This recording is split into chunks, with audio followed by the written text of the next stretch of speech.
On démarre cette émission avec la sélection nationale de la République démocratique du Congo. Il nous reste 8 jours pour que la RDC puisse affronter la formation de la Guinée le 6 septembre prochain au stade de Martyrs de la Pentecôte en match de la première journée des éliminatoires de la Coupe d'Afrique des Nations Maroc 2025. Plusieurs soucis au niveau de la tanière de la sélection nationale de la RDC. C'est le tout premier cas, c'est le cas Silas Katompa que vous allez bien sûr apercevoir également dans les images où le joueur a su également réagir sur la question. Vous allez comprendre et lire ensemble avec moi que le joueur a su également réagir après tout ce qui s'est dit sur les réseaux sociaux. J'aimerais également vous paraphraser cela. Je n'ai pas l'habitude de répondre aux polémiques qui circulent sur la toile. J'ai plusieurs fois été victime dans des ondits. En fait, je n'ai jamais tenu aucun propos qui circule sur Internet sur la RDC et je ne précise que je n'ai jamais refusé de venir en sélection. La RDC compte aujourd'hui de nombreux joueurs talentueux et les places se vendent cher et il faudrait désormais s'habituer à ce qu'un joueur ne soit pas présent lors d'une sélection en ce qui concerne la République démocratique du Congo. La concurrence est rude et saine et je me mets quiconque a défi de me montrer une conversation qu'on a eue sur les gris-gris. Je suis en très bon terme avec le sélectionneur Sébastien Desabre, le staff et la FECOFA au sein de la sélection à ce qui ont un souci d'indiscipline. Je suis congolais et je suis fier de représenter la RDC, mon pays. Je suis pour la bonne ambiance et de bonnes valeurs dans notre pays. Je n'accepterai pas d'être cité dans les anti-valeurs. Là, ce sont le mot du joueur de Stuttgart, Silas Katompa, qui a bien sûr réagi sur le réseau concernant cette affaire qui lui met également aux prises pour son indisponibilité à la sélection nationale de la République démocratique du Congo. Un dossier que nous allons revenir sur ça le vendredi, question d'échanger et voir également si et seulement si le joueur a deux problèmes familiales ou bien c'est ce problème personnel qu'il ne veut pas venir bien sûr servir l'équipe nationale de la République démocratique du Congo. On reste toujours avec la tanière de la sélection nationale de la RDC. Lui qui était blessé, mais Chak Elia qui fera son retour le week-end, ce week-end pour le match de la Super Ligue suisse.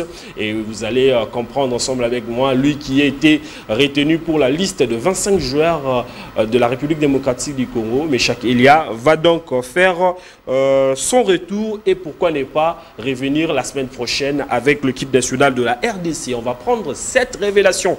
Bien sûr, selon une source, vous allez comprendre que c'est le sujet Charles Piquel où on parle d'une source proche du club. Ce sont les supporters de Las Palmas qui ont diligenté l'arrivée de Charles Piquel après avoir constaté de manque au milieu du terrain de l'équipe après 2 journées de la Liga. Il avait, selon cette source, besoin d'un pivot au milieu du terrain capable de faire également le box-to-box, un profil qui colle parfaitement. C'est Charles Piquel qui pourra également signer et officialiser son contrat le mercredi, c'est-à-dire aujourd'hui. Attendons voir également la suite avec cette mercato. Charles Piquel pourrait également rejoindre la formation de Las Palmas ce mercredi. Voilà, on va bien sûr parler de Chancel Mbemba qui a rencontré l'international camerounais, l'ancien international camerounais, bien sûr le président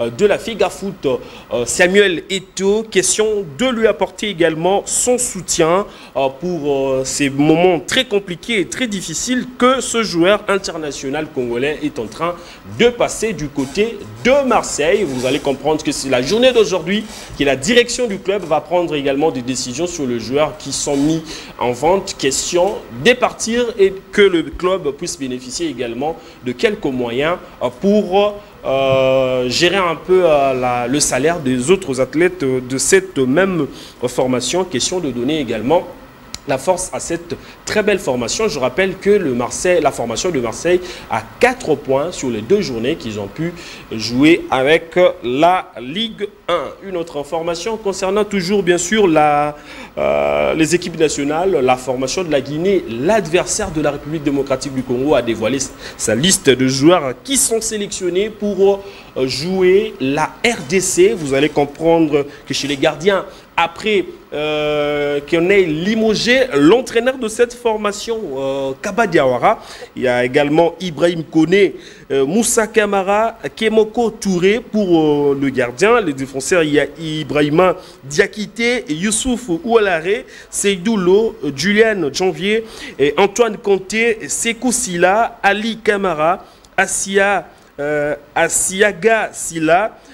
Au milieu du terrain, il y a également Tchèque Kondé, Mandi Kamara, Abdoulaye Touré, Moriba Krouma Ilax, Seydouba Sissé, Moralay Silla. Chez les attaquants, Salio Bangoura, Mohamed Bayo, Serou Girassi, Badara Baldé, Agibou Kamara et François Kiamano qui sont là le joueur retenu pour jouer face à la République démocratique du Congo pour le match de la première journée prévu pour ce 6 que la RDC va affronter cette très belle formation de la Guinée. Je me rappelle encore de la rencontre que la RDC a su livrer à la Coupe d'Afrique des Nations face à cette très belle formation et nous espérons que la RDC va rééditer encore cette même exploit.